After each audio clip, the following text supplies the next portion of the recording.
594 feet in centimeters. First of all, we need to know the value of 1 foot in centimeters. It's always 1 foot equals 30.48 centimeters. Now we have to multiply 30.48 by 594.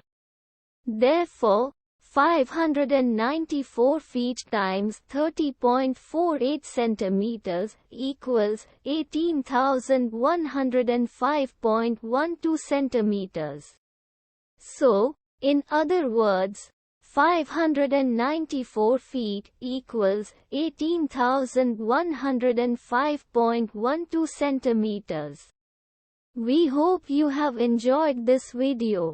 Please like and subscribe to our channel for more videos like this.